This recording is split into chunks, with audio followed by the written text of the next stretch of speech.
Your Excellencies, distinguished delegates, ladies and gentlemen,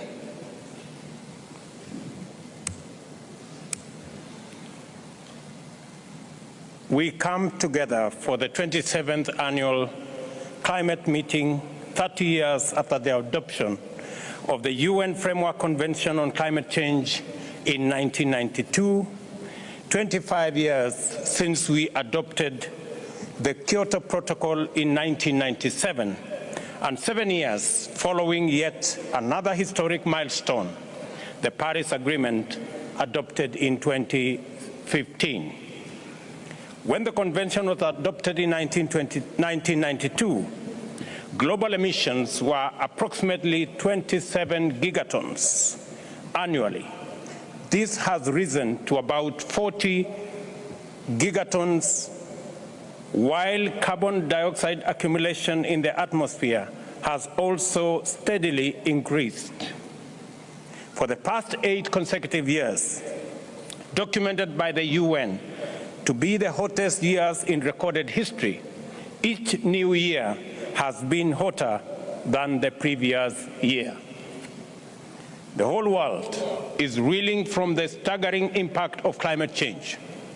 The spread, scale, and frequency of disasters like hurricanes, typhoons, wildfires, and heat waves, melting sea ice and glaciers, droughts and desertification, floods and rising sea levels in numerous regions of all continents indicate that humanity is confronting unprecedented devastation on a global scale. The state of climate and of climate in Africa reports lay it bare. High water stress is estimated to affect about 250 million people in Africa and is expected to displace up to 700 million people by 2030. In the past 50 years, drought-related hazards have claimed the lives of over 500,000 people and led to economic losses of over $70 billion in the region. More than 1,000 flood-related disasters were reported involving more than 20,000 deaths in Africa alone over this period. It is estimated that by 2050, climate impacts could cost African nations $50 billion annually. The Horn of Africa region, including Kenya, is experiencing the worst drought in 40 years. 2 consecutive years without rain have visited misery on millions of people. 2.5 million livestock have died in Kenya this year alone, causing economic losses of more than $1.5 billion. 2 days ago, we went to distribute food relief to 4.3 million affected Kenyans in an emergency program that has forced us to reallocate funds budgeted for education and health. The trade-offs we are forced to make between indispensable public goods is evident that climate change is directly threatening our people's lives, health, and future. Moreover, due to drought, many children have now dropped out of school. We have been compelled to make school feeding a priority in order to keep our children in class. Kenya's world-renowned wildlife heritage has not been spared either, and carcasses of elephants, zebras, wildebeest, and many other wild fauna litter our parks. We have had to spend $3 million to supply feed and water to wildlife in the last 3 months. Again, this backdrop, the lengthy discussions at COPs with its stalling, delaying tactics and procrastination that have hampered implementation and delivery is simply cruel and unjust. We cannot afford to spend more time skirting around the real issues, and we must break out of the open-ended, process-focused discussions we are trapped in. Further delay will make us busy spectators as calamity wipes out lives and livelihoods. As we speak, Mr. Chairman, the pledge made 13 years ago in Copenhagen, committing US dollars 100 billion annually, remains unfulfilled. Such a gracious and unexplained default is a major cause of persisting distrust, and neither is there any sound reason for the continuing pollution.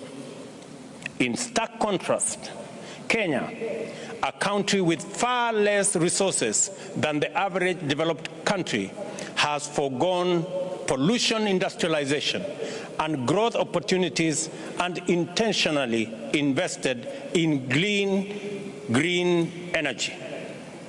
It must be recalled that Kenya has tremendous hydrocarbon and coal deposits which could go a long way in fueling the engines of our development. Nevertheless, due to resolute commitment, our electricity grid is 93% green.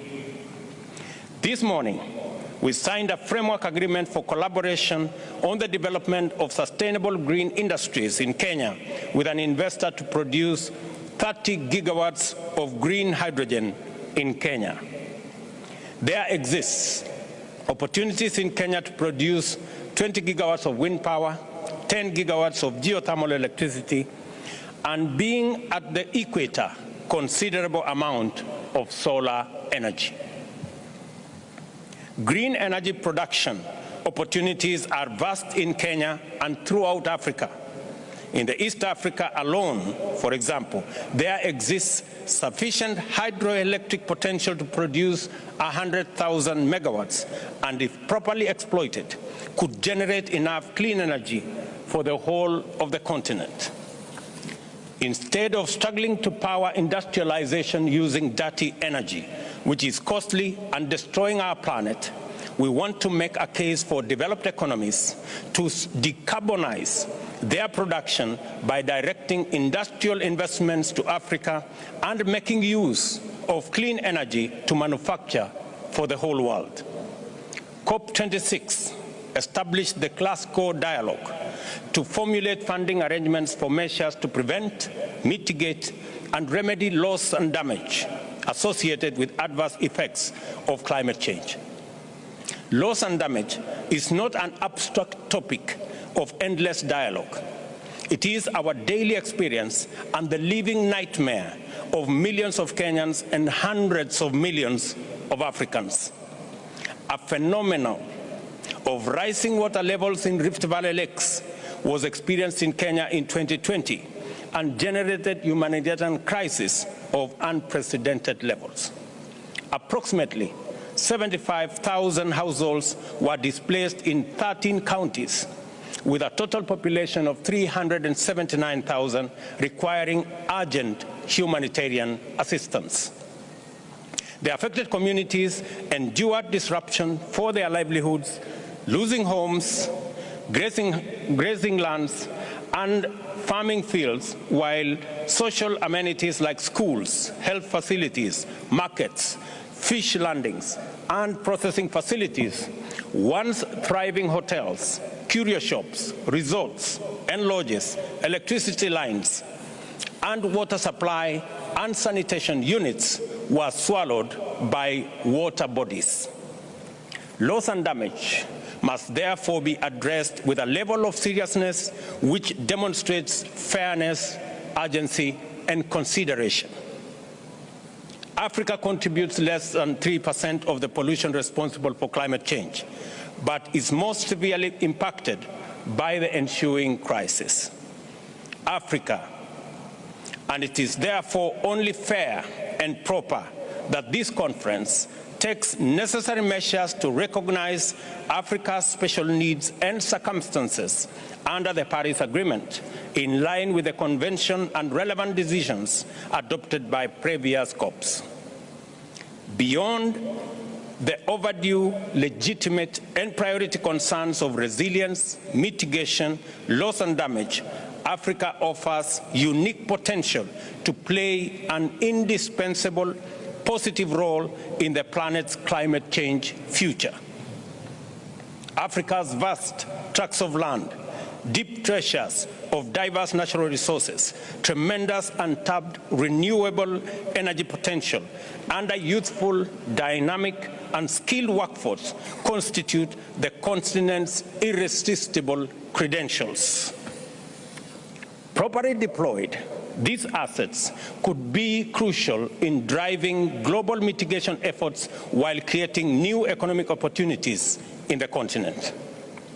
I am convinced of the need to more comprehensively showcase the opportunities that abound in Africa, such as green energy, smart agriculture, decarbonized manufacturing, e-mobility, and green building, all aimed at the attainment of zero carbon by 2050.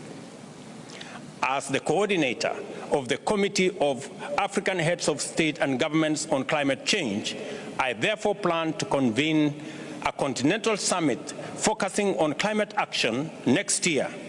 Accordingly, you are all invited to take part in Africa's march to sustainable economic transformation and green growth. Kenya's next significant export will be carbon credits. This is why we call for simplified, more transparent carbon market systems that directly benefit communities and not just intermediaries. Back home, I just launched an ambitious project to increase the national tree cover from the current 12% to 30% in 10 years. We intend to accomplish this by first growing 15 billion trees on approximately 10.6 million hectares of land throughout the country at an estimated cost of US $500 million. In conclusion, Excellencies, ladies and gentlemen, in the face of impending catastrophe, whose warning signs are already unbearably disastrous, weak action is unwise. No action is dangerous. At this point, in the progression of this calamity, we have few choices and little time.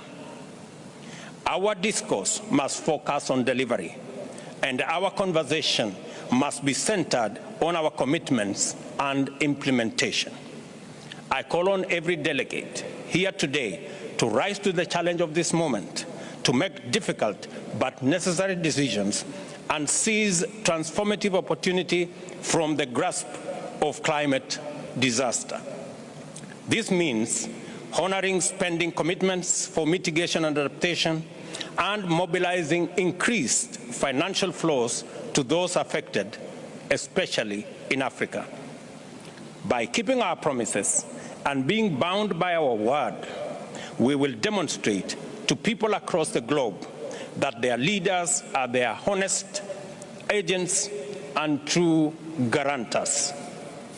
COP, this is our golden chance to vindicate present generations who look to us to lead the way in preserving our planet and to perform our role as trustees of future generations.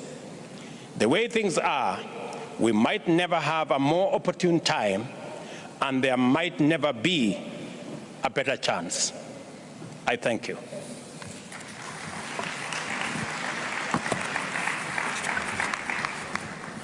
I thank you, Your Excellency, for your statement.